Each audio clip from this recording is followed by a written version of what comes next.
Meta Platforms, one of the leading companies in the technology industry, has reported positive results in Q2 2023. The company's revenue has increased by 12% and its net income has grown by 36% quarter over quarter. With this financial performance, the stock price has surged by over 9% since the report. Today we'll take a three-step approach to thoroughly evaluate the company and determine its fair value. In step 1, we'll be looking at Meta's key metrics and ratios to determine if we should be more or less cautious when determining a fair value. Here we'll delve into Meta's financial statement as assessed critical metrics and ratios. In step 3, we'll use a combination of valuation models such as discounted cash flow and Graham's valuation to gain an insight into the value of Meta's business.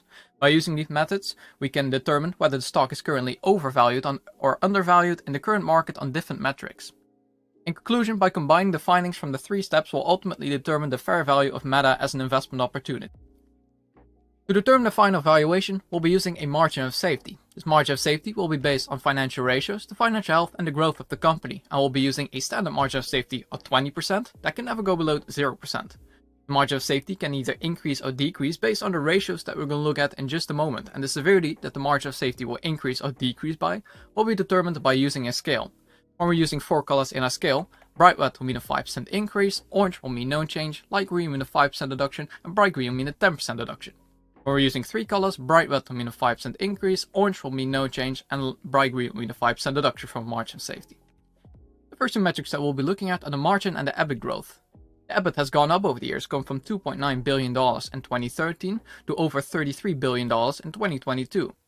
The EBIT growth during this period has been sitting at 36%, which is way past our scale, and awards them with a 10% margin of safety deduction. The margin has gone down over the years, going from just over 37% in 2013 to almost 29% in 2022. The margin decline on average has been 1.6%, which is in the red part of a scale, indicating a 5% increase in the margin of safety in this metric.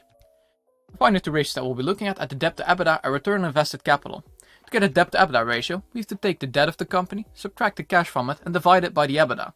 Out of this, we get the amount of years of EBITDA it takes for the company to pay off all of their debt.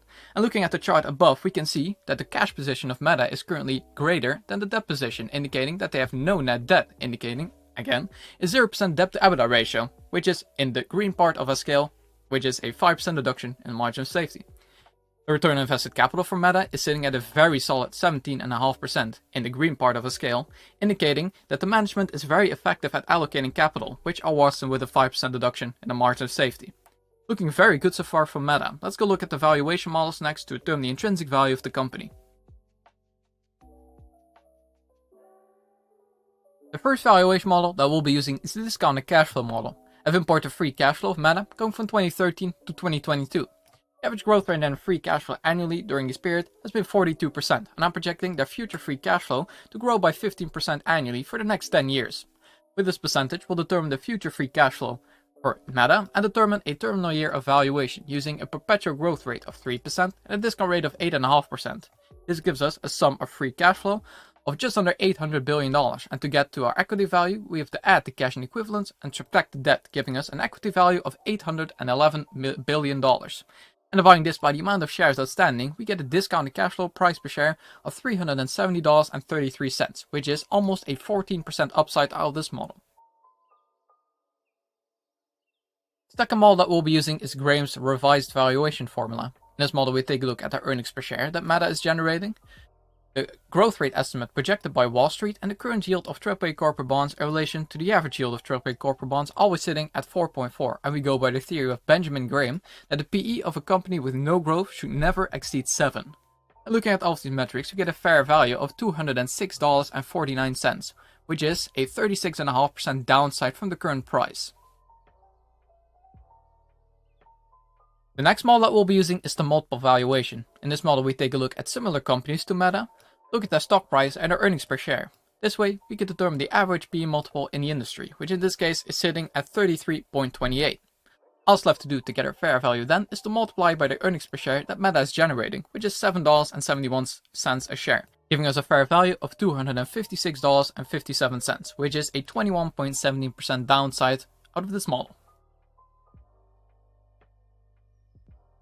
A last model that we'll be using is the mean reversion theory. In this model, we go by the theory that a company will always trade above or below its mean, and the metric that we use to determine this is the PE ratio. In this case, I've imported the PE ratio of the past 5 years, and on average it has been sitting at 28.17, while the current PE ratio is sitting quite a bit above this, sitting at 41.4, indicating that it's currently overvalued on this metric. And we get a fair value out of this model then of $221.44, which is almost a 32% downside from the current price.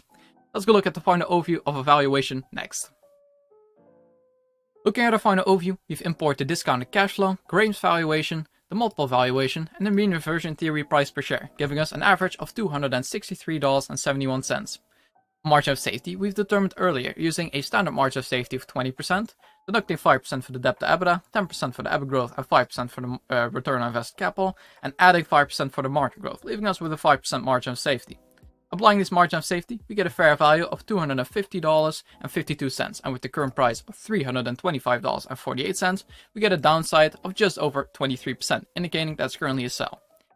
If you want to get access to all of the models I use in my videos and much more, you can check in the description for my Patreon link. And if there's any other companies that you would like to see me cover on this channel, please let me know in the comments.